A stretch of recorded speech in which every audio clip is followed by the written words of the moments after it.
It all started with a missing persons report for a man named John. He was last seen getting into an Uber at the Denver International Airport. The ride was heading to a hotel in downtown Denver. But after 20 minutes of driving, the driver got a notification on his app saying that he needed to stop the ride because the customer had passed out in the back seat. Naturally, the driver was very scared. What was he going to do? Should he call the police? Was the guy even still alive? All these questions were racing through his head. But in the end, he decided to pull over and call 911. When the police arrived, they found John laying in the back seat fully clothed, except for his shoes, which were missing. His wallet, passport, and phone were also nowhere to be found. And when they looked through the car's camera footage, it didn't show anything unusual. There was no sign of struggle or anything like that. It was just John getting into the car, and then, well, nothing, until the footage from inside the car showed him slumped over in the seat. So they weren't able to get any more info from the video.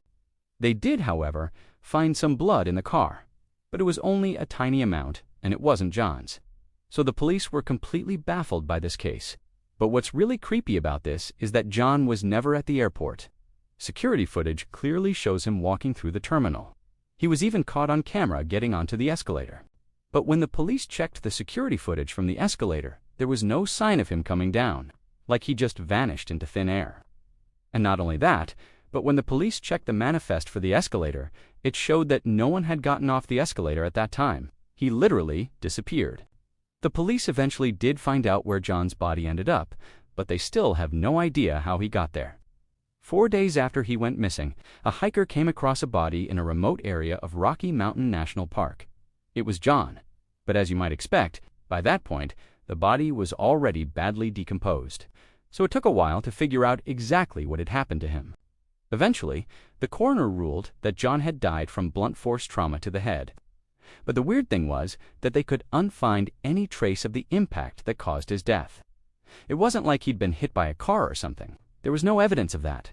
Some people think that maybe he was kidnapped by a human trafficking ring. That would explain why he was stripped of his clothes and his shoes were taken.